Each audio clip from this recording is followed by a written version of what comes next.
Right. Trevor wanted me to read this, so here we go. So You Want to Be a Hero is made by and for ostensibly mature adults. As such, be advised that it may contain violence, sexual themes, and strong language such as raspberries or fook. Fuck. The word's fuck. Yes, I know what the word is, Tango. Do you know what ostensibly means? I know what the word fuck is, Tango. Here, read that. Full content warning can be found in the episode description. Look, we'll just get a dictionary or something, figure it out later.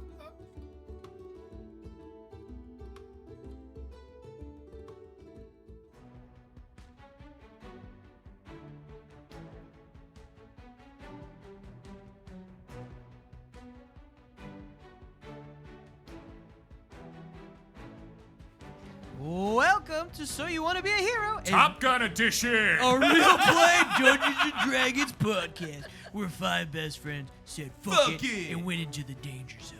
I'm your host, John Garza, and with me always are my four best friends, Laus Weindel, Yo, they call me the Iceman.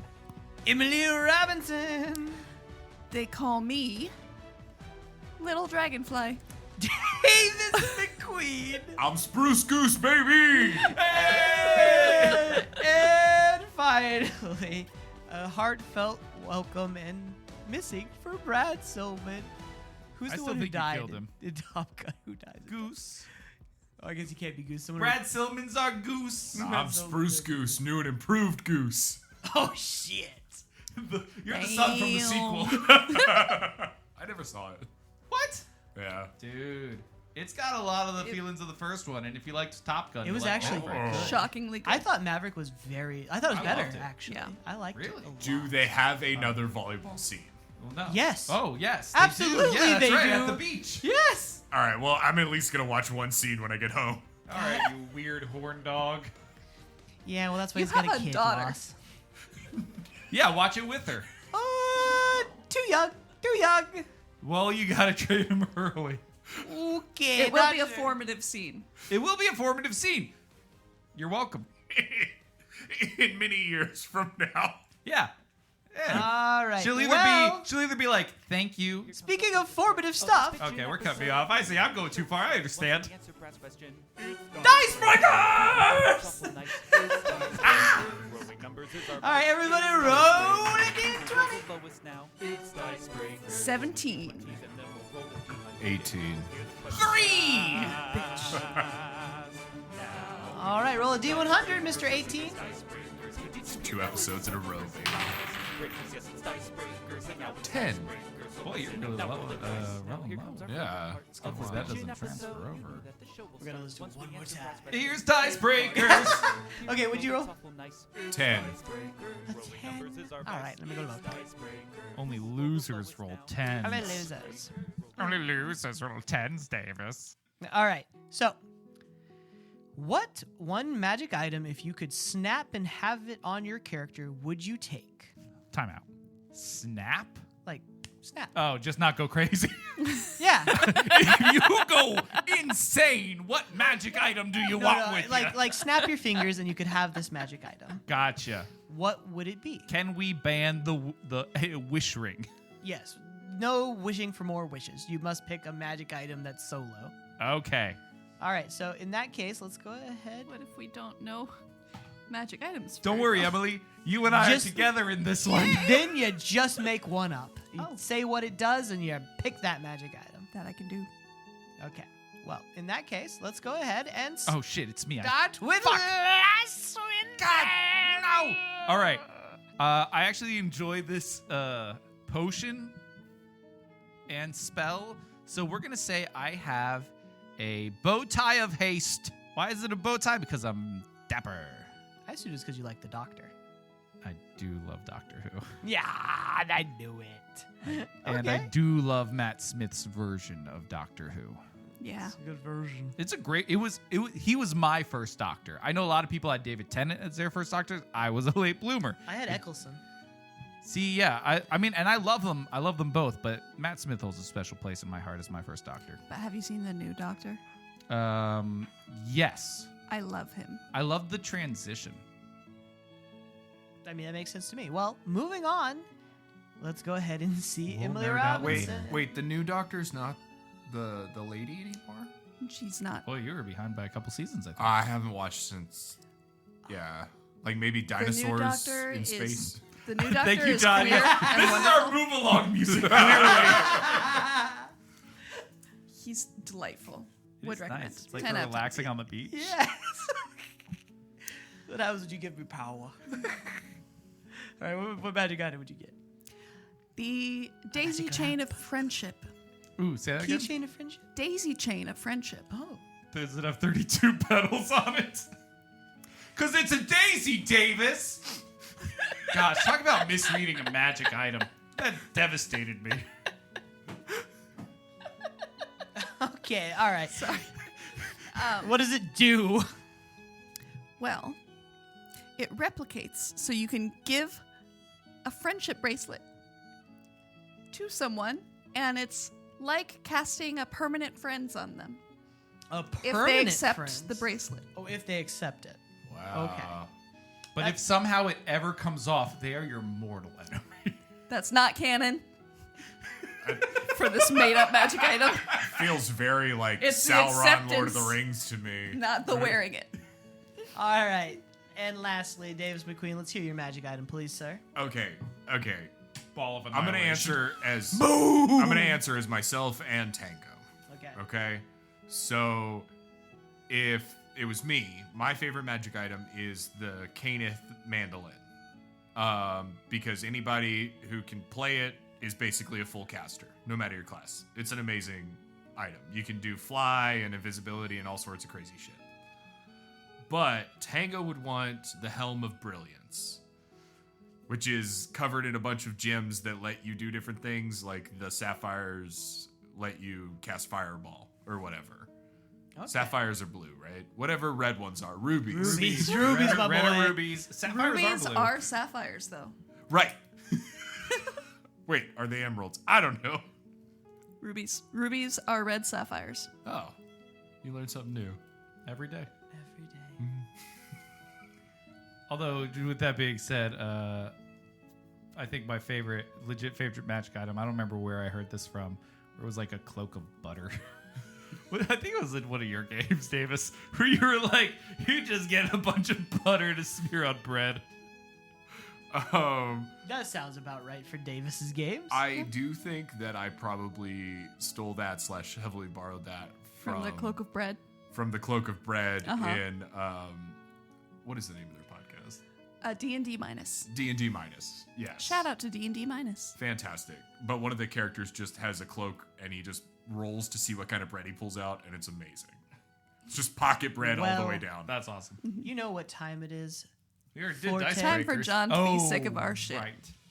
It's Welcome to Forte's Recap, brought to you by Charlie's Kids Casino, where your kids are someone else's problem. I'm your host, Forte, and we're going to make this 2 minutes less than last time, if not 3 minutes less. So, we got the ROC back, baby. And that's pretty much it. End of recap. We had to convince Alira to let us have the ROC, and that was like pulling water from a stone or teeth out of a crocodile's mouth. Not the kid game version, mind you, but a real crocodile. Now, Trevor had an amazing conversation with Alira where we finally got a dip into their backstory and how they met Sparrow, and that was beautiful and gorgeous. It didn't work, but it was beautiful and gorgeous. And then I pulled out the big guns and brought up the dead wife. Can we not talk about guns? You're right. I brought out the big bombers. I'm flexing Okay. right now. You can't see it. You can hear Can't it. see it even if you're here. You can hear it. You can, hold on, listen. And brought up my beautiful, wonderful Julia. And we had a very heartfelt moment and connected on a very deep level. Of trauma. Trauma brings souls together sometimes. You heard it here first, and so you want to be a hero? We are licensed psychologists. We are not. Thank you. Right, we are not licensed psychologists. But one of us got acupuncture on accident and is very upset about it. Yeah, I'm a little upset about it. Moving on. Okay, we need to dig into this. This podcast is over. How did you accidentally get acupuncture? Well, it was PT and it was called dry needling, and I didn't quite get what was happening. Well, that's not as exciting as I thought it Nope. was going to be. It definitely wasn't. But you know what, John? I'm gonna now end this with only one phrase. We gotta rock! I hope that wasn't too loud, and I apologize if it was. With that, we drop back into the world, which has a Ooh, Tango made squirrel suits! That was his contribution to the episode. Dropping back into the world, you hear the wind whipping by you as you sit on the back of Zephyr, moving across the twisted, dark forest below, leaving the safety of the Villicaporian camp long behind you. You can see a soft orange glow in the distance as it nears midday. You know that you've got about 4 hours left on the journey before you'll arrive at the camp of Arminguar, where you will need some sort of plan for entering and then preparing the way forward for the Villicaporians. Boy, really hitting that nail on the head there, huh, John? Well, you know, I like to make sure there's stakes. So The city of Taran sent us as reinforcements. I like it! See, John, that's how you make a plan. We'll see. We'll see how it works after the first contact of a roll. Oh, man. So I have, from before we were even getting on the rock, I have been furiously taking everyone's measurements and using my mage hand to help me sew leather jumpers for everybody that have the flying squirrel attachments so we can, glide down into here if we want to. So while Trevor was having a heartfelt conversation and I was playing the violin, Tango's just underneath us measuring our legs the whole time. Yes. That's why my conversation didn't work. Yeah, Tango got to your shoulders and his head was just there. Yeah, I All see right, how that would be Tango. unappealing. I would like you to roll me a crafting check, but tell no one, and send me the result. Okay. Wait, 3 Hang on. crafting checks? Just one. Since Trevor repairs his own armor, can he give the help action? Sure. So I have advantage. Yeah, I'll give you advantage for flying squirrel outfits. Meanwhile, Forte's wondering where that 80s music is. Oh, that's long gone, Forte. Oh, man. We're in sad zone. But we're headed to the danger zone. I'm sending a telegram. Thank you. All right, so we get there. We're not dropping into the fort. We are going to walk up to the fort. Okay. Have you ever played Dead Friend? That sounds like a terrible I game. realize saying this now, that was the worst way I could have started this. Is it anything like stand up, sit down, lie down? Sort of, except one friend lies down, and the other 2 friends need medical attention for their one friend who's quote-unquote injured. Okay. I can see that. We just have to dress somebody up. Someone who's probably good at acting. Actually, we need at least 3 people who are good at acting. 1, 2, 3. Nailed it. Got that. Done. What do you think? Do you want to punch Forte in the face, or you want me to burn him a little bit? Wait, what? No. Hold on. Time out. I shouldn't be the injured friend. I think maybe Trevor should be the injured friend. Because I'm such a good actor. Because Right. you're such a good actor. Thank you. Also, hopefully that I means never they- really considered they that to take be a Trevor skill of mine, but further in. I mean, you'd never think acting's a skill of yours, but until you do it, and you're amazing at it. that sounds right. Here, give me in pain right now. Ouch. Owie. That hurt. Okay, we have to work. Hold on. Yeah, we're gonna have to work on that one. In pain. Immensely. Immense, excruciating pain that you've never felt before. Trevor shrieks. Honestly, I think that will actually work. Pretend to be injured. Like, shrieking level of injured, but you cannot shriek. As though you have some voice, but not all of it. Just be in pain. All right, what do you think there, Tango? How was that performance? Oh, son of a bitch. You hear a cry echoing that shriek throughout the forest below. And keeping pace with the shadow of your rock, you can see trees shifting beneath. Ooh. Wait, hold on a second. It's daytime. It is. And we're flying on a rock. How could they have possibly heard that over the wind and distance? You think that it's just auspicious timing more than anything. I'm going to take a peeksy doodle over the rock. You take a peeksy doodle over the rock. Hang on, let me write that down. And as you do, the color of the forest, it seems muted, darker. And as you look up around you, the sky itself has grayed and clouds have rolled in. And they seem to be getting thicker the closer you get to Armisgard.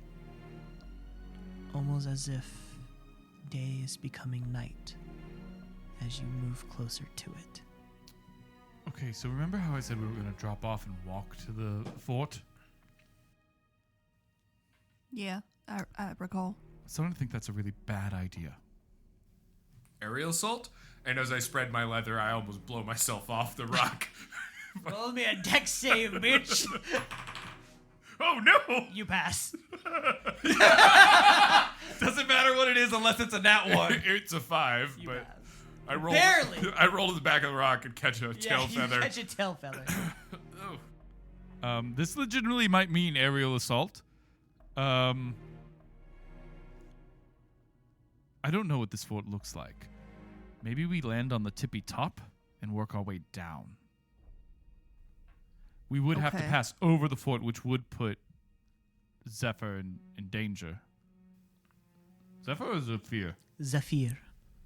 You talk? Well, no, you just remember. Okay, thanks, Captain Fun. So, That's what he makes me call him. Specifically in bed. whoa. Hey.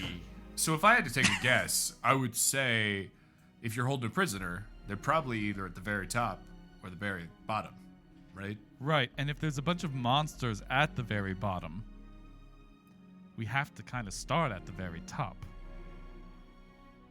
And that's assuming there is a top to this fort. Right. Could be an open area, for all we know. Could Do we be think native. we can use the cover of darkness to get close without putting Zephyr in danger? If I'm going to be completely honest, I don't think that's... I'm going to say that they have an advantage at night and almost certainly have dark vision. Right, that's kind of my thought process, too. Well, now I'm starting to feel bad about this plan. The wind picks up. The important thing is we're fighting for someone we love.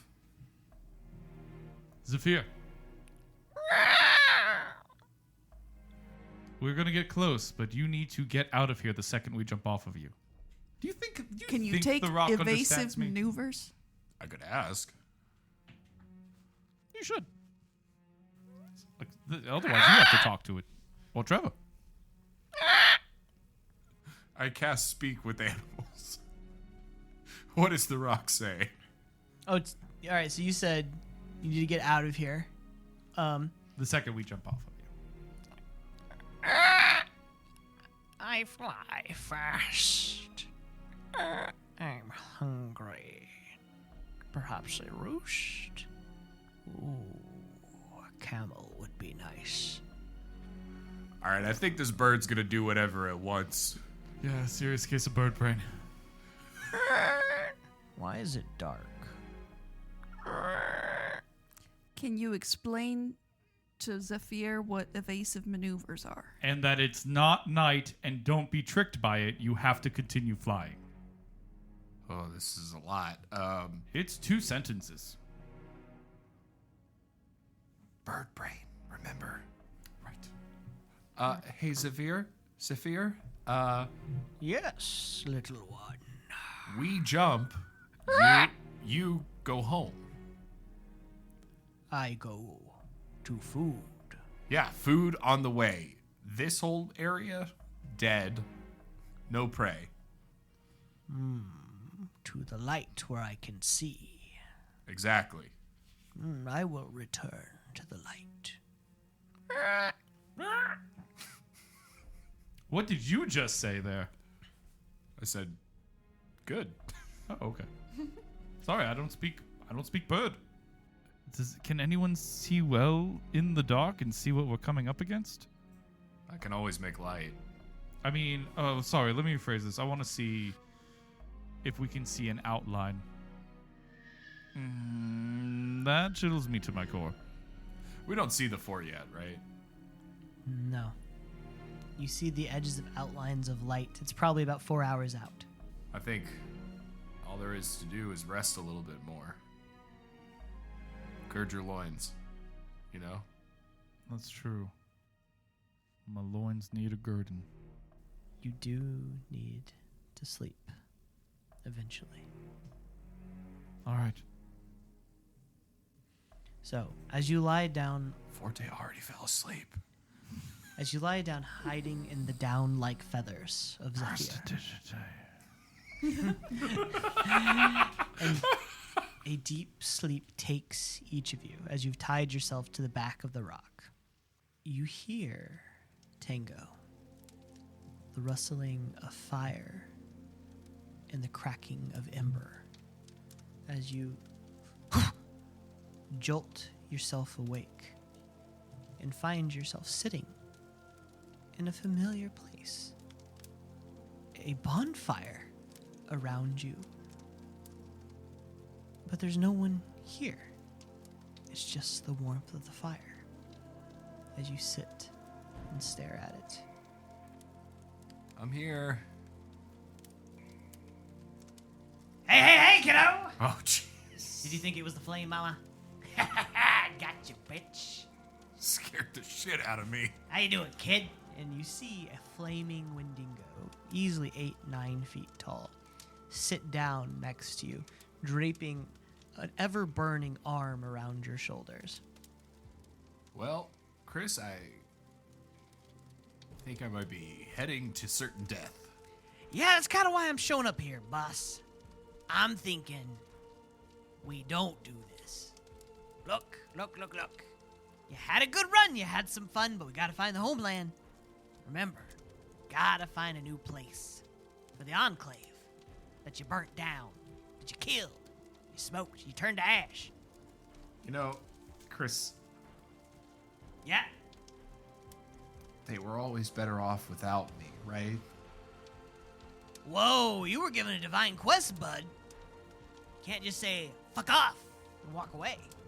Yeah, but I also can't let Trevor do this alone, and he certainly will.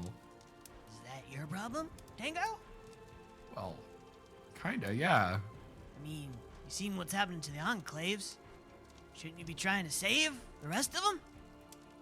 Instead of this one random person? What's your deal, kid? You know, there'll always be someone else. I'm not the only one who could take up that mantle. But right now, I'm the only one that can help my friend. I mean, aren't there exactly like 7 other people going to that place? And 2 of them are trying to save that friend? Also, friend, that's a strong word. What's she done for you? Well, we've bled together. Yeah, you've bled with a lot of people, though. I mean, I was at some of those parties, Tango. I've seen some shit. You know, Chris, I don't appreciate this. Fuck off, dude. Roll insight. Ooh, 11? As you look closely at Chris, the image is odd. The proportions wrong. The colors, the voice, even the mannerisms are just a little off. The warmth of the fire isn't reaching your skin like a vision would from the Flame Mother, or even if Crispy was really here. Something is wrong with this dream. I reach into my pocket and I pull out my little summoning card. Yeah, that's right, John. Of Crispy Mary Smelter? You're not my friend. What do you mean? But Crispy! wait! I summon. Actual Chris. Okay, role play with yourself for a minute, John. Yeah, we're gonna enjoy this. So, as the card hits the ground, there's a flame and a gout of fire as the true form of your friend. Steam rising, earth melting under his hand, comes pulling himself forward out. What the fuck, man? Who the fuck are you? And you see Crispy's skull-like head cock unnaturally to the side as he regards this visage. You some off-brand piece of shit. Who the fuck you hanging with, Tango? Well, this appears to be a waste of time, then. And you see the guys fade. And there is a small, what looks like maybe halfling gnome or dwarven man with this beautifully curated beard, hair pulled back, and these this royal blue robes. Have I ever seen this guy before? Roll me wisdom. Jesus Christ, I gotta get new dice. 9. You don't recognize him. Well, this is most unfortunate. I was hoping to have a more pleasant conversation with you. Tango, was it? Seems like you know. Look, kid, you need to fuck off out of this dream, or I tear you to pieces, boyo. And you see, like, Crispy sort of move menacingly in front of you. Say the word, Tango. I could use a snack. I step around in front of Chris. I don't know who you are, but you know what I do know? You're scared. That's why you're trying to scare me off. Scared. A lot of things seem scary in the dark. The dark is my home. And you're just falling deeper into it. And you see the flames begin to wither and condense. All right, this is going to be a contested wisdom for Ooh. control of the dream. Interesting. Okay. Fuck me, dude. Hey, there's a chance. 6. Okay, not that good of a chance. There was a chance, and it's gone. Hey, Chris is helping me. Do I? I'll give you advantage. Yeah, go for it. Crispy is helping. 9. You needed one more, Davis. As the flames weaken and darkness becomes falling, you see eyes beginning to appear at the edges of your vision. You see, I brought friends. You only brought one. Oh, Tango. Guess the good news is I bring my own light, and I'm gonna try to cast Agonazar's Scorcher on him. Just a big pillar of fire. Crushed that pronunciation. Agonazar's Scorcher. All right, so he's going to attempt to counterspell it. Oh, okay. So is this level 3 or lower? I think it's level 2. Let me check. Is Tango gonna die in his sleep? That's not how the dream spell works. But Oh, he's trying to keep me exhausted, the motherfucker. Oh no! It's second level. evil! Second level. okay, so it shatters as he waves a hand dismissively. Oh no, little Tango alone left without a light. Are you scared, Tango? Do you miss your mother? And the fire grows dimmer, and you can kind of hear crying from the flame. And it sounds a little like the flame mother. Son of a bitch. I don't need magic to fight you. I'm gonna run up and punch you in the face. All right, roll the hit, boss. Roll the hit. Love that. I keep rolling a 7 on this stupid dice. Plus my strength is a 7. All right, so you miss as you strike out, and as you catch nothing but air, you take 6 points of necrotic damage. Jesus Christ. Okay, just clerical. Is that from my max or from what it was prior? From your max. Okay. Yeah. Okay.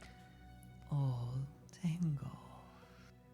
This is truly embarrassing for you. Now you shut the fuck up. At which point you see Crispy hop on top and begin just clawing at this visage. But it's like the man is made of smoke, and you can't get a hold of him. Slippery ass bitch! And he breaks open his maw and breathes this line of fire out. And I need you to roll for Crispy. A d20 plus 6 must beat a 15. 16. Oh, barely. At which point, you see the smoke scattered. Not fast enough. And the dream shifts into a nightmare as you are forced to watch your village burn around you, holding the people that you loved, that you knew, as the flesh melts from their form. The smell of them sickeningly sweet cooking as you relive these memories all night. And you will retain a second level of exhaustion. A second level? Yes. He doesn't remove the first and gains a new. Fantastic. Oh no. And the three of you wake up to Tango screaming on the back of the rock. Tango! Tango, wake up! I run from the front of the rock. Tango! Tango! Tango? Tango, what's wrong? Hey, it's okay, buddy. You're okay. You think here. it would have been much worse if Crispy had not been there. I'll tell you what's wrong. Some fucking dwarf just screwed up and now I'm pissed. I'm sorry, you say dwarf? Gnome. What does he look like? Little goatee. Little magic. He describes Dr. Theron. Little magic. Little dude. I don't know. What are you, bro?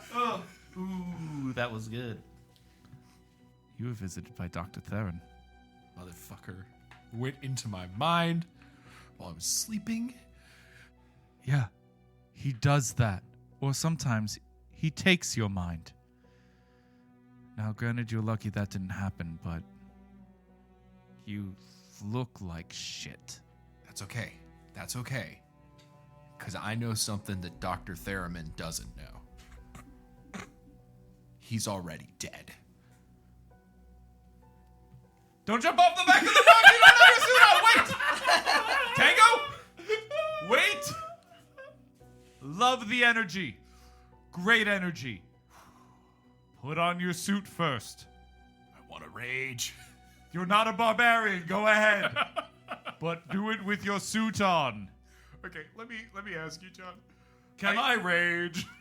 I still Sure. I still got the long rest though, right? I am going to give you the health and the reset of your level and your spells, Okay. but you just exhausted. And do I have the 6 damage or no?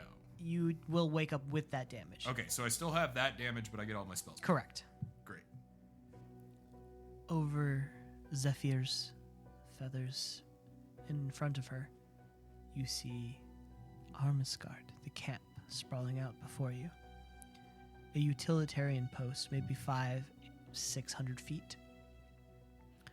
Bonfires on each of 5 towers that create this pentagonal shape around it, connected with these wooden palisades and large walls that 40 feet, 50 feet into the sky. Each of the 5, you can see even from this distance, a ballista stationed upon, and guards every 10 to 20 feet. I look back over the rock. Is the ground still moving? Yes. Shit. What sort of angle of entry can we achieve with this squirrel suit? It will be a roll, based on a roll that Davis made. Oh, we don't have a say in it, huh?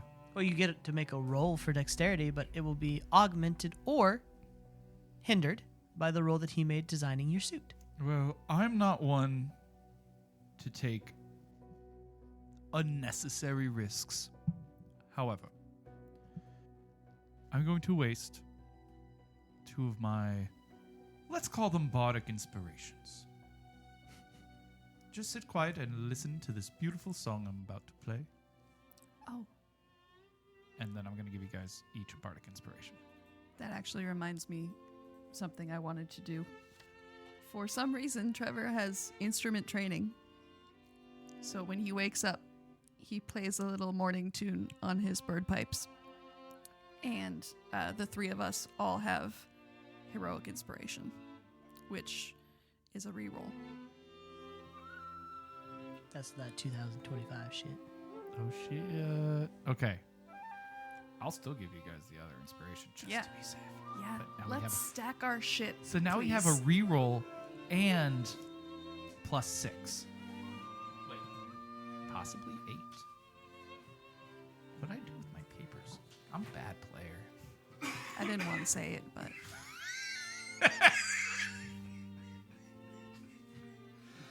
I wish my laughs would actually be real laughs and not just me dying. Central Texas for you, man. D8. You each would get a D8. All right, pick a tower. and then I'm gonna. How are y'all at dexterity? Are we all getting buffed right now? Pretty decent. Okay. Okay. We're gonna actually come in pretty quiet if we're flying from up high. Chance they don't see us. Should I go ahead and give us some stealth advantages? Yes. Great. Pass Okay. without a trace. Okay. You cast Pass Without a Trace. Okay, so +10 to our stealth, reroll, I- +8 to initiative, or not initiative, whatever. I'm thinking I should probably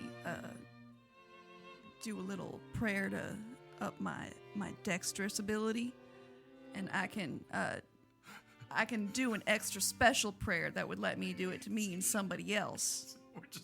We're walking into that boss fight and everybody's like, potion, spell. There's ballista, okay? 5 ballistas. Not ballista. Ballistas. I Okay. think ballista is the plural. So what is this you're casting? You can do one other person? I was gonna do enhance ability, and if I... Oh, wait, no, it's level 2 already, so I can't upcast it. Never mind. Okay. Still upcast it for yourself. All right, Trevor, which tower are we going to go for? I would like to assess the towers. Okay, go ahead and roll me insight. I would like help. And no one helped me, so that's a 10. Did you not? What? Did you not help? I can't help. Yep. I'm helping. Okay. All right. What are you doing to help? I'm also looking. Okay. I'm using. All right. I'm using my military knowledge to help. Oh, that's assess. true. You used to lead Yeah. incursions. Soldier, spy. This isn't the first time I've done an aerial assault with the squirrel suit. All right, go ahead. There we go. Well, it's still a 10. So you hear beneath you growls and screams. And through the wind and the buffeting and the darkness, it's hard to truly make out what is on or what would be the best path of attack to get in without being seen. But you imagine staying high into the sky. In this darkness, the rock would be hidden. And to just drop down straight in the center and maybe spiral your way down seems possible. But the wind is unnaturally strong. And it feels like a risk either way. I'm not really sure which of those towers looks the most penetrable. Well, get ready. I think we should let Forte pick. And I push Forte off the back of the rock. Spread your arms! I didn't think I changed into these. All right. Okay, implied confidence. Okay, We implied put on confidence. our squirrel suits. All right, roll 2 dexterities for me, please. All right, 2. Okay, actually, this is important. I'm going to use the Forte dice twice. 19, Okay. 15. Okay. My dexterity bonus is +6. Okay. So, So as you go flying off the back of this rock, you feel the wind and buff it and catch you. And you begin to make your way down towards Arminguar. This high up, they are but specks beneath. You can see them like ants moving about, torchlight. And the sort of mass movement of rows of people, perhaps battalions or troops moving within. But you're able to sort of balance on the breeze and the wind and find a way down without too much trouble as you are able to control your descent. Who's next? I'll go next. Okay, go ahead and roll me a dexterity save. Roll 2 of them. You're wearing heavy armor, so roll 1. Unless you took your armor off to put on the squirrel suit and left it on the rock. I made it to fit over her armor, so over Trevor's armor. So Okay. don't forget, you have a reroll. You have a +8. I'm also gonna say narratively, I know we're doing this one at a time, but we kind of jump in succession and we stay within 30 feet of each other. Sure, I'll say that it happens in that time frame. Okay. Okay. So it's a dexterity save? Just a dexterity saving throw, yes. Okay. What was your roll, Laus? I rolled a 19 +6 and a 15 +6. Fuck. I'm gonna use my This is why Bardic Inspiration exists. I got it solely for this maneuver. right, but should I use my reroll first? Because it's a 12 right now. Do I see Trevor lose control? Well, we have to decide if this is We all don't know that's yet. being rolled yet. Okay. Right. I hate this. This is so good. I love gonna this so die. much. It's, the tension is palpable. Is it +8? Or plus a D8? 1d8. Okay. Forte, Don't suppose you. Forte no, you're has concentrating on consistent some- on performance, so you something can't roll else. under a 3, right? I have to. That's a spell. Oh, it's a I have spell? to actually, Okay. like- Don't suppose you guidanced me. No, I didn't guidance him. You heard that here first, everyone. Davis wants Emily to die. So it's a dirty 20. As you jump off the back of the rock, the first buffet of wind flips you around, and you see the forest below shaking and quivering, and almost like looking at the face of a spider, you see thousands of little orbs looking up at you. These brilliant yellow eyes before you right yourself and find your way over Arminguar and begin to swirl and make your way down, following Forte's path, leaving just Tango. Hell of a time for a nat 1, am I right?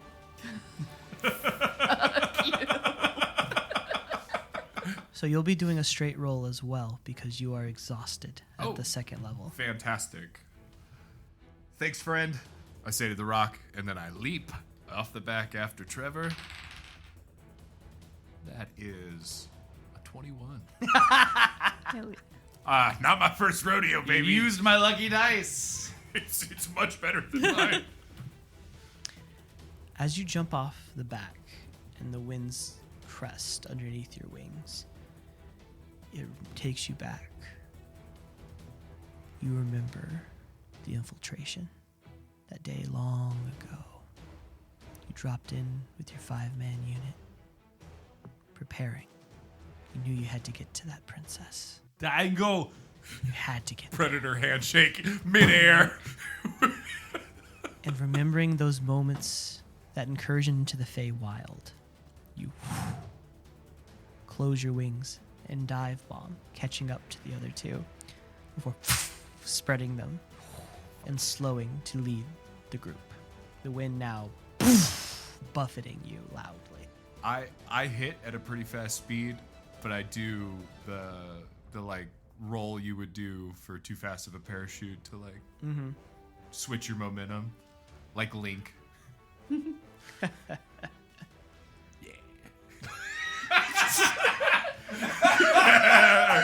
Now, I need one last roll from you, Tango. I need 2d20. Tell me the highest. Oh. No mod, just 2d20. Well, this dice is a 7 again. I gotta weigh that dice. 18. 18. Thank God. You scared me with that. As you hop off, you see the rock bank on the wings and begin to turn. And you see one of the ballistas turn. But the rock quickly dives up into the clouds and out of view before it can right itself to fire. And the three of you are making your way down. Making our way down to the fort. At which point, Falling fast. 200 feet Demons pass and we're inbound. pass in an instant. And I need another check, please. Oh, we're still falling. Oh yeah, you guys. Oh, you guys. I thought I had made it to the ground. No, you guys Okay. dropped 1,000 feet in the air. Okay. Well, hooray. We're gonna have 3 checks. So everybody do a check for me, please. Oh, everybody. Everybody. This is still Dex, right? Yeah, still Dex. 18. Okay. Fuck. You have your reroll. Yeah, but there's a third. There's a third check. Okay. I'm just gonna use all my shit to survive this. 19. Okay. And Trevor? Damn it. 10. The two of you, there's an unusually strong updraft from the large fires of this sort of human encampment. And quickly, the two of you realize with that heat, the current changes and you shift. Trevor, not quite being as familiar with aerial acrobats, his left arm catches the updraft and it spins him, and he plummets 400 feet. And I need another dex, please. Wait, it's 400 feet below us now? Yes. I dive bomb. Roll dex. Okay. No. I'm just checking. 18. You dive bomb after him. You may give yourself disadvantage and Trevor advantage if you wish, as you try to right Please him. do. Okay, so I actually catch up to Trevor and I grab his arms and pull him out Okay. and give him advantage by spreading All right, his roll suit again. And I need you to roll with disadvantage. Great. You guys are 100 feet from the ground. That was a good dice switch there. Yep. 18. 17. Getting lucky. Your dice is so lucky. I haven't rolled below 15. You're welcome. So the two of you, 100 feet, you're beginning to see the outlines of buildings, and you see a large stone structure that you are heading straight for the roof of. Grabbing his wings and spreading them, you quickly bank to the edge of what looks like this stable and come careening in the backside into these giant, what looks like, I would say, wagon of hay. And poof, with a heavy thud Uh-oh, there's assassins nearby. as hay shoots everywhere. 400 feet still in the air, though, is Forte. And as you descend, I need a dex and a stealth. You don't get the +10 now that Tango's gone. Ah, you turd. All right. Start with Dex. You guys went so fast, stealth didn't matter. Start with Dex. Okay, that's a 14. Hold on. Oh, it doesn't matter. They are both +6. Okay. Dex again. I'm going to re-roll. I'm going to use my heroic inspiration. Because I don't care if I'm stealthy or not, to be quite honest. That's a natural 1. That you have to take the new one, right? On the reroll? Dimension door. I'm getting there. Okay. I just want to see what John describes first. And On a natural 1, as you are banking and turning, you've descended another 200 feet, and you have a description? All right, go for it, Davis. A stray ember from one of the bonfires catches an updraft and flies up to you, and your squirrel suit ignites in flames, fueled by the heat and wind. oh no! I'm resistant to fire. Yeah, John. that's fine. You take half damage, which is 1. Okay. As the bad part is the squirrel suit's gone, so you're free falling Yeah. from 200 feet in the air. That's fine. I'm free falling. I'm assuming I'm circling. I'm going all over the place.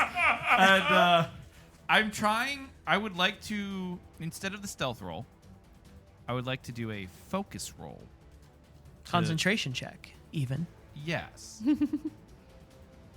Shut up. Look, I'm just trying. I want to be able to see the ground, because if the squirrel suit's on fire and flaming, I'm not going straight down, right? Understood. It's kind of crazy and it's circling, kind of like Top Gun.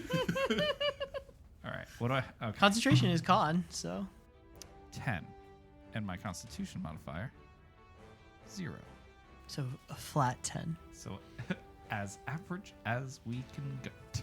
So as you are spinning wildly, looking for the ground, sky, ground, sky, ground, sky, ground, sky, ground, sky, ground, sky. You have a 50-50 shot of going 400 feet up or 400 feet down. I need you to roll me a d20. High is in the sky, low is on the ground, baby. Oh, I want to roll low. Hang On on. this hang one. Hang on. Okay. The words of Dimension Door. Can't you pick a direction? Yes, but unfortunately his direction is shifting continuously. No, I like this. And that's how we lost Forte. It might be. Voop! But I'm for this. I like this. You put me in a risky position. And I'm going to use my Forte specific dice. And we need to figure out something else just in case. As he could peruses his spell list. Okay. Yeah, I know. I'm just rolling the dice in my head, being like, okay, let's see. What can I? What I love about you guys is I could have just cast Featherfall on us and us jump.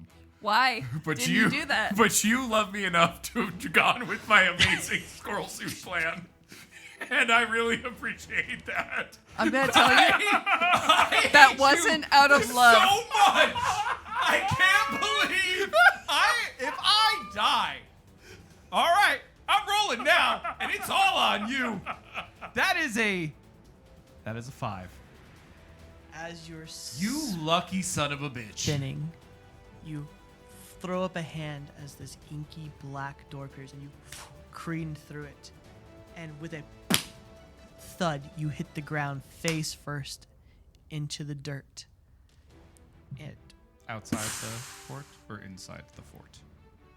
great question. I didn't even think about Oh, east fuck and me. west. God damn it.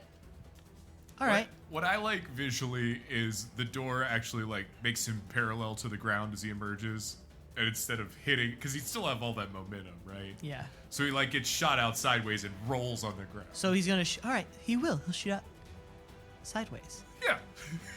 Guys, I we gotta stop asking John questions or giving him some low questions. is outside. High is inside. Son of a bitch! Nat 20! Oh! Thank you! Thank you! As the door opens, you go jettisoned in a straight line into the same wagon as Tango and Forte. I mean, as Tango and Trevor. Just boof into this beautiful bale of hay hidden from sight. And I'm just laying there. Hey, that was probably the most successful jump I've ever had. Prestidigitation. I beat my pants. Prestidigitation.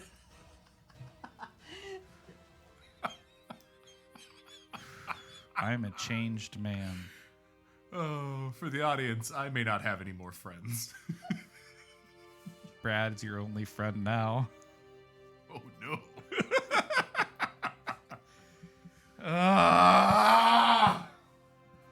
Whew. Shh. Forte. Shh. That adrenaline, I'm sorry. I don't think they know where we are. Sorry. I will say no more. Okay, great.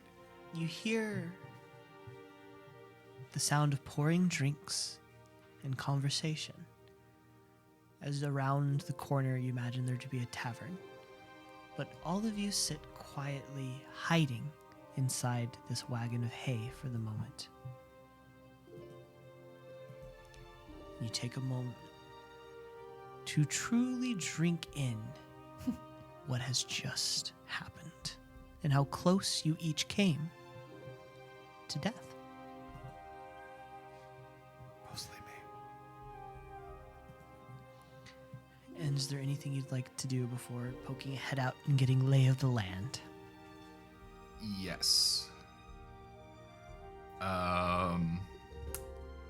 I would like to. Was I just a tiny fireball that landed in the hay? You were a fireball? That It incinerated so quickly. Yeah. It went out. Okay, yeah, cool. that then just disappeared into an inky void, and then no one has any idea where you went.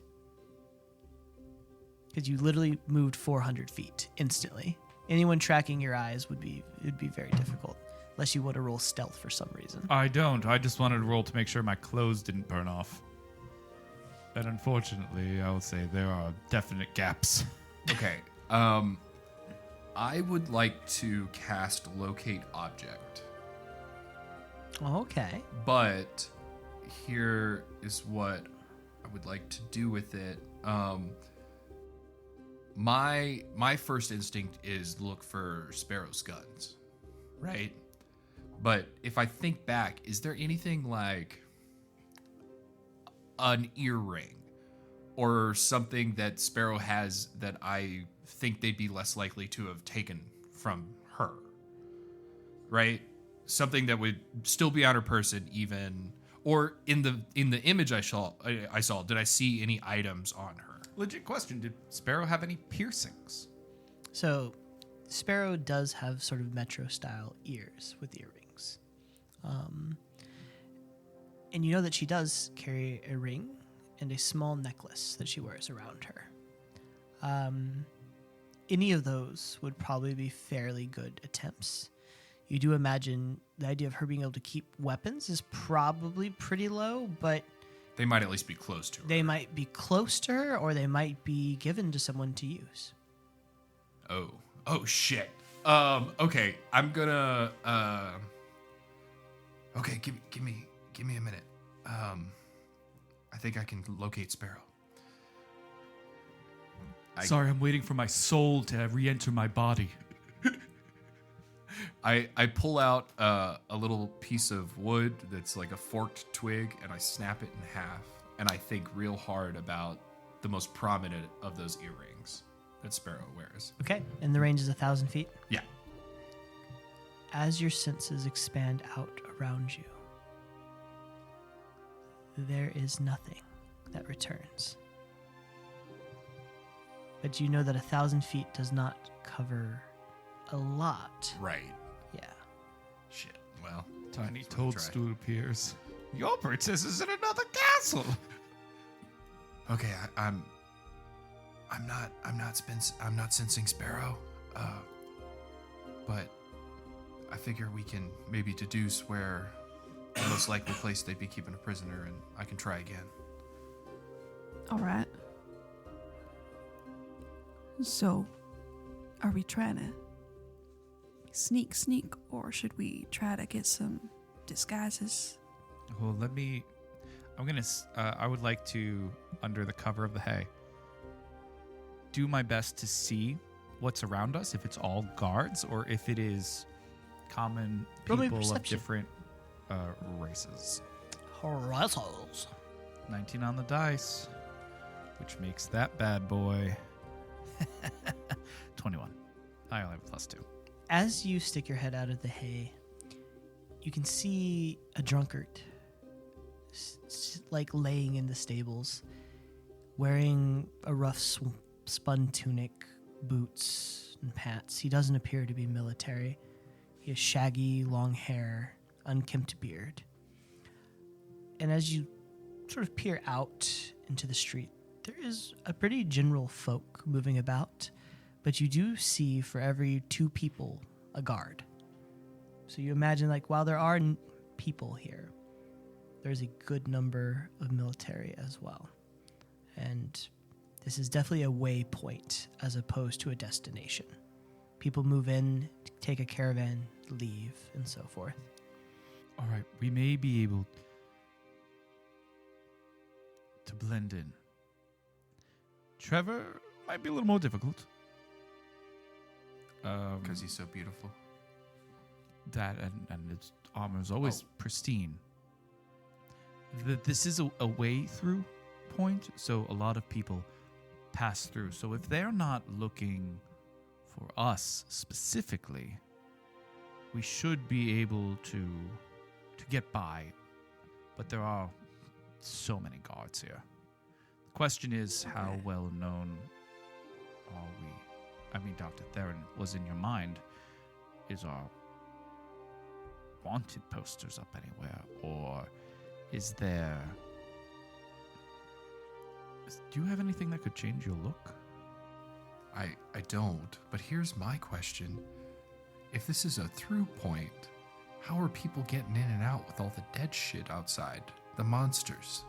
How are the Villicaporians gonna get through all that if they can't travel during the day, because there is no day? Oh fuck, did we leave them to die? You think for a moment and you sent back the ROC. You imagine they will have to have a very similar plan of entry. So the question is, do we sneak around and look suspicious, or do we try to blend in and act natural? Well, Forte's partially naked, and you and I are in a squirrel suit. I mean, we can just take those off. Leave them in the hay. Tango, can you make me a shirt? Oh yeah, I've already made one in your size. What? Yeah. I hand him a skin-tight leather shirt. I appreciate the sewing of the abs. Thank you. It squeaks a little bit as he moves. Oh, constraining, but Oh, gets the job done. yep. Hold on. Sorry, we got to powder you up to get it all the way down. There we go. Okay. Look, I don't think it fits. I'm not. I had my brain sucked out, guys. I don't. I'll work on it. Depression really gets to you, okay? Well, you hit the Curious Cat Cafe too many times. I do love the meals. I'm gonna try something. No. And this may backfire. But I'm gonna try it. I'm going to pull out my violin. And I'm gonna wait. Because there's a lot of people passing by. Yeah, plenty. I'm going to wait for a particularly raucous moment. And when that happens, on that guard, I'm going to cast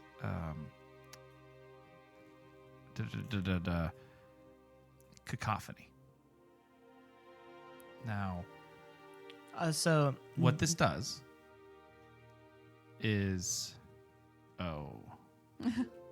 Oh, you said it. You got to do it. Is it chess rules? I can't do that right now. I thought it was a strictly one-person thing, but it is everyone in a 30-foot area.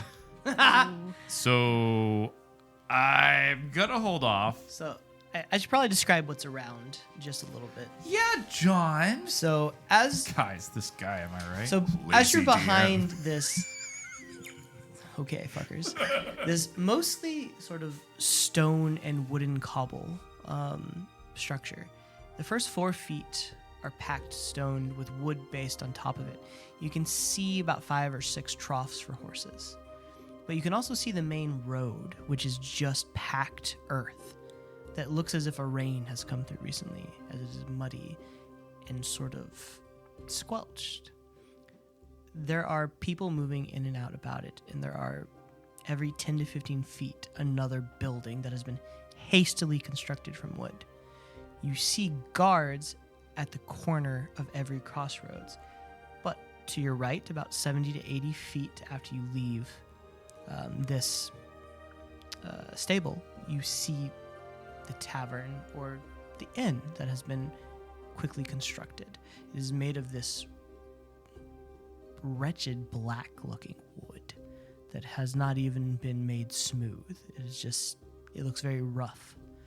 There is a guard who sits out front, leaning with a long pole arm and this Aurelian armor that doesn't look like it's been washed in days, and the sigil of the real empire sort of emblazoned on a tabard that is draped over him.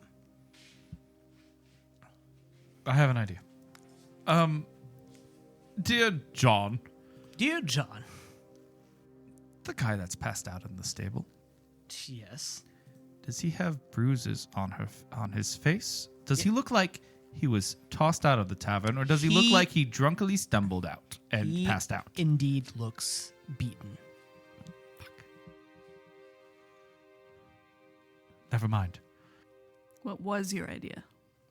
We drag him back to the tavern quickly and try to move past the guard, dumping him off on the cart. Oh. Yeah. But they clearly beat him up and kicked him out. Well, Listen, does everyone. he have to be about anybody's size? Everyone get ready to jump He this looks guy. like he could be Forte's. I'm going to use my telepathy to talk to the guard at the tavern. I would like to say, "Psst, over here at the stables. Hey, over here." What? You see the man who is about 6 foot, maybe 195 pounds, turn his head and look around, looking at the stables. Not at you, just at the stables, trying to figure out where who over there? And he begins to make his way, sort of holding his polearm with both hands. Is that you, Willis? Woke up from your dirt nap? Do we think we could just run to the tavern, or are there pockets of people passing that we can blend in with them? I mean, yeah. Definitely. I say we just try that. The guy's away from the door. We should be able to enter. Can we sneak around? Or Sure, roll stealth, everyone. okay. Plus 10. Oh, good. Pass Without a Trace is still up. That was going to be my question. 23. 28. 22. No, 24. Hell yes. Did you roll disadvantage for your plate armor? No, because I still have Cat's Grace up. Okay. You quickly make your way around this man as he goes to the unconscious body of what you imagine is Wilson and sort of pokes him with the blunt end. As you blend into some passerbys making their way to the tavern, can't believe they shut down the roads. They really must think the Villicaporians are going to make an attack. I just wanted to get to Garland. I didn't want to be stuck in this shithole. As you follow them into the tavern, which is bustling with life. I assume we stripped off our squirrel suits in the bale of hay. Implied competence. Yes, I'm going to assume that happened. The din of music and drink. Well, the din of drink and conversation, truly, erupts. There's no music. As people with dour, long faces, sallow and tired, have very tempered conversations with each other. You step in and you see 8 very long tables, so very much cafeteria style seating, with a long bar at the end that has one giant barrel that all drinks are poured from. You imagine this is not a establishment of choices, but there are no other options. So no milk is what you're saying. Probably not any milk. You see an older woman with grizzled red hair running drinks out, and a older man balding, pale complexion, manning the bar.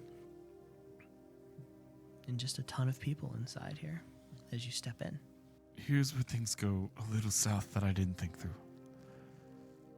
I am pretty recognizable. Because I'm famous. A famous bard. And I'm tied with you guys, so I'm just gonna sit at this spot and put on some colorful, more, less rouge, brown to change my... I'm gonna put on some makeup so I look slightly different, so I can deny being the beautiful Forte Black. The beautiful. Why don't you just wear a veil? Do you have one? I quickly fashion a veil of leather. That sort of looks like you'd be robbing the place. Okay. He makes a veil and drapes it over your head of leather. Trevor, can I present our silent monk friend, Ortho.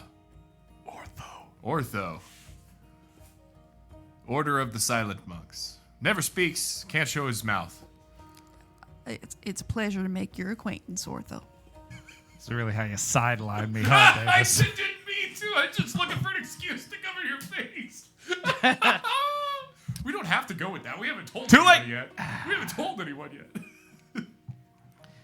So, I didn't think about that. I'm so sorry.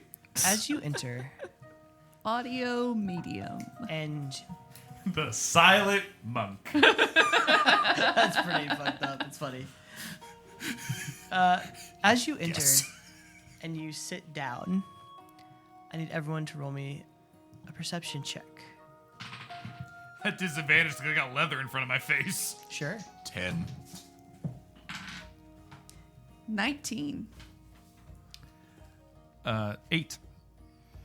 As the two of you sit down, trying to get the lay of the land, quietly keeping your heads down, trying to catch bits of conversation. Trevor, very much like a meerkat, your head pokes up and looks around. You have a singular focus, a singular goal. And as you look across the bar, you see at the back corner a small iron, it looks like, vase where weapons are placed. There are swords, knives, bows, axes, and things of all nature. you see sitting next to it a long mechanical contraption with different valves and knobs on the edges of it, and a wooden stalk at the bottom that appears to be almost 4 feet long. You would recognize that anywhere. It's how you met Sparrow. Do I recognize it specifically, or do I just recognize it as a category? You've only ever seen one, and this appears to be it. At least from this distance. It's right next to the bar, behind this long table of guards, all sitting drinking. Oh, shit. Okay. Here's the thing. Trevor's The real thing likable. is, I think I've got this, guys. Wait here and keep guard. Oh no. And Trevor stands up and struts over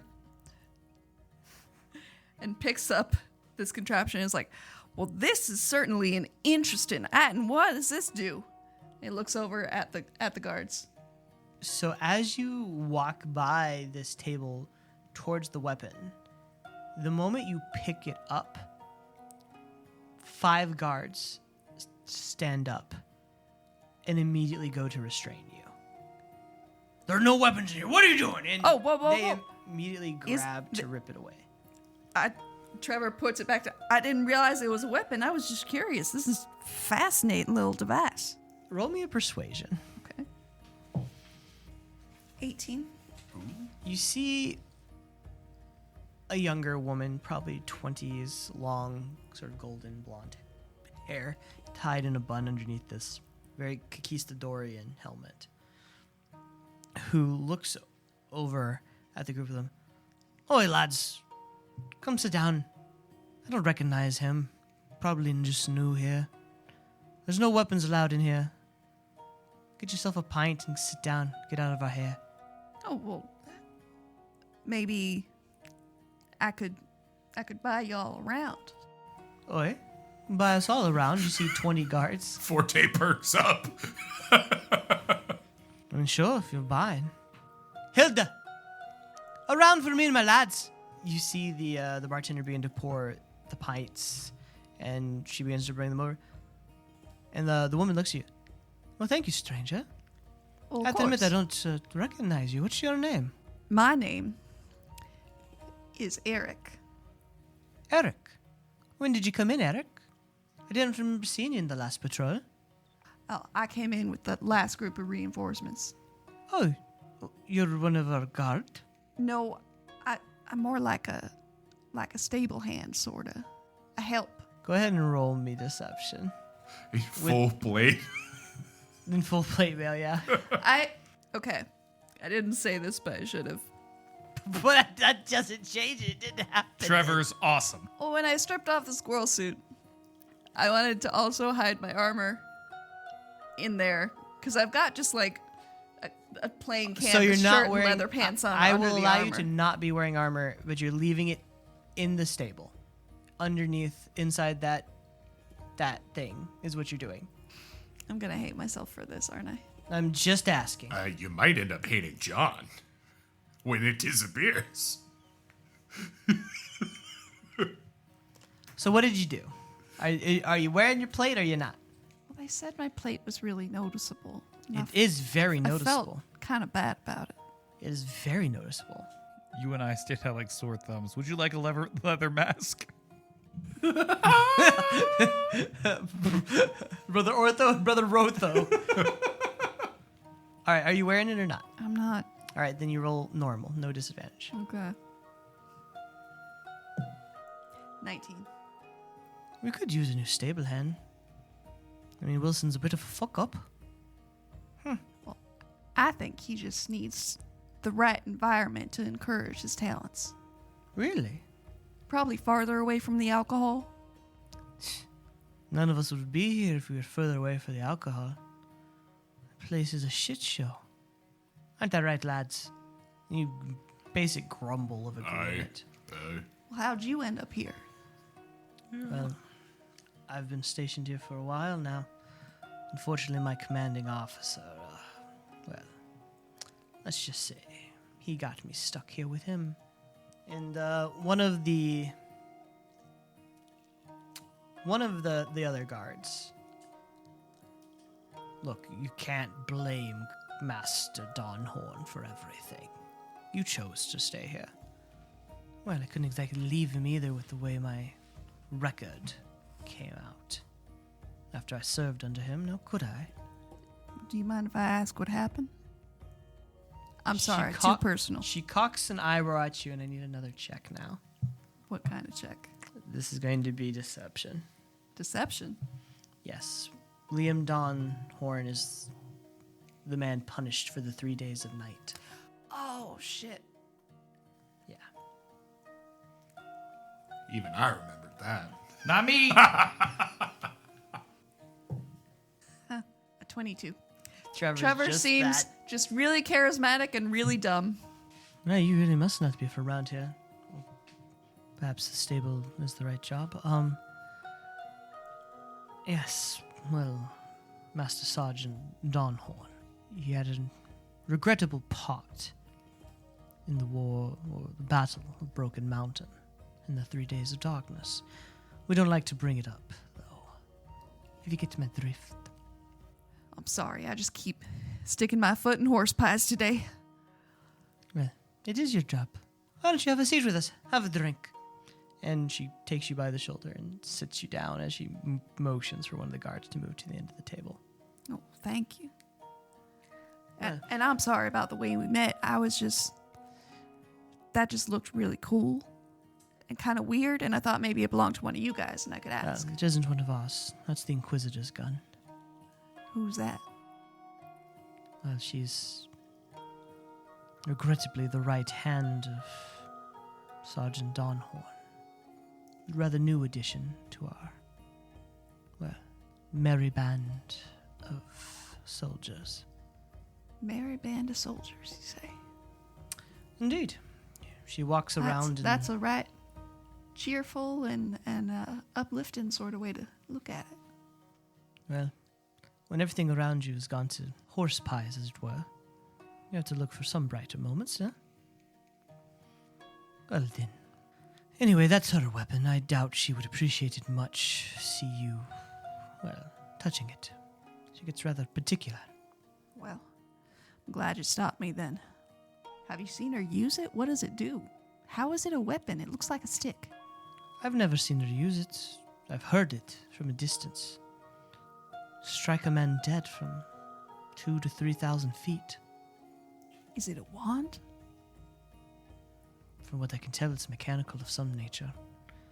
What I haven't really wanted to get a closer look. As I said, she's a bit unstable. Trevor sort of looks around in a way to imply he's trying to figure out who in here is the Inquisitor. Because if the gun is there, the Inquisitor's there, and then he leans over conspiratorially towards this person. Who's the Inquisitor? You see her kind of get quiet and look around, as if trying to keep her voice down. Mm. Well, that's more of a name we gave her, but Oh, I believe she stepped out for just a moment. well, I don't want to offend. What do I call her? We don't really speak to her. She never speaks back. Yeah, I knew somebody like that once. But just be careful. We've had a lot more executions since she arrived. Well, that's bad. I appreciate the warning. What was your name? Cassandra. Cassandra? Yes, Cassandra. Well, it's real nice to make a friend here, Cassandra. It was. And what was your name? Eric. Eric, that's right. She smiles. Well, have a good evening and a good drink, Eric. Thanks for the round. And she turns to the rest of the group and re-engages in conversation. I would like to roll insight to see if that's a get the fuck away from our table sort of dismissal. It's a get or... the fuck away from our Okay. table kind of dismissal. You No didn't even need to insight roll required. insight. Yeah. You just had to roll above a nat 1. It was pretty obvious as you make your way back to Forte. Trevor, holds up the mug to cheers the table and walks back over and sits down by Tango and Forte and puts the drink in front of Tango and says, Forte, I need some money. We have a tab.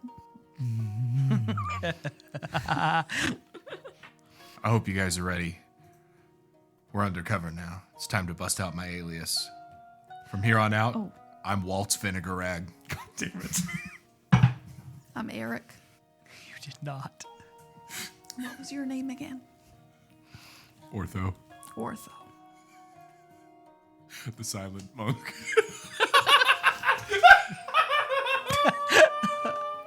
As the three of you sit for a drink and workshop a new undercover alias for Forte, meaning we are not keeping that one. You can still be Ortho the monk. You just don't show your face. You can talk. That's right. Oh my god, please do that voice. I will be Ortho the monk. So as the three of you are sitting down in this den at the edges of the room through a side door, a figure dressed in all black leather steps through, a long trench coat covering them head to toe, a jaunted tricorn hat, also pitch black, with a bandana around their nose and face, quietly walks to the edge of the weapons cache, grabs the gun, and slips out without ever being seen. The camera cuts to the street and follows her as she makes her way to the wall, looking out into the darkness of the night and the creatures beyond that twist and claw. You hear the running of horses, and you can hear the screams of people as a man and a woman on this wagon, as it bounces down the road towards the gate, with a pack of these yellowed-eyed creatures chasing it. One of the guards on the wall looks. Inquisitor, do we open the gate?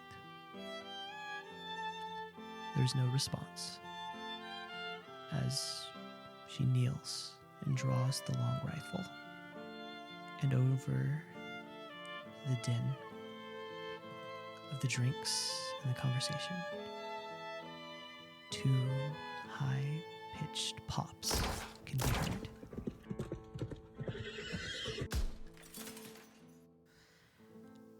As the wagon careens out of control and strikes a tree. And that's where we're gonna end for the night. Well, guys, how y'all feeling? Scared. That's what I thought. Well, thanks for listening, everybody. I appreciate y'all coming along on this ride. Please follow us on our social media platforms like Blue Sky, Threads, Instagram, and YouTube. Join our Discord server. And, well, we would appreciate any messages that you want to drop us on our Buzzsprout as well. Well, you can be that face loss. We're 4 best friends that said, fuck it, are we? Or 5 best friends, you're right, that said, fuck it, and pressed record. My name is John Garza. With me always is Laus Weindel. Yo. Emily Robinson. Help us, please. And Davis McQueen. Tango Honeypot is dead. Now we witness the rise of Walt's Vinegar Rag. I miss Brad. Everyone misses Brad. We miss our friend. Not Davis. R.I.P. Brad. I'm kidding. He does. He's not dead. He's really not dead, guys. But with that, John's basement. he's in my basement. What's the lotion? But with on that- his skin? I would like to thank. And then it lets the dice begin. I would like to send out. Oh, Halloween episode Dicebreakers song. All right. I would like to send a special thanks out to the Bard Queen / Bardificer for letting us use their song At Our Door as our outro. we here at So You Want to Be a Hero thank you all for listening, and go check her out on Spotify and Apple Music. Stay heroic out there, guys. John didn't like that we were talking over his outro. He did not. Bye, everybody. Have a good night, or day, or morning, or The Armageddon at our door. fine. I'll stop. I was so prepared to fight this whole fort. It's very nice of John to give us the ability to blend in a little bit. It's Trevor's thing. He's supposed to be weirdly like.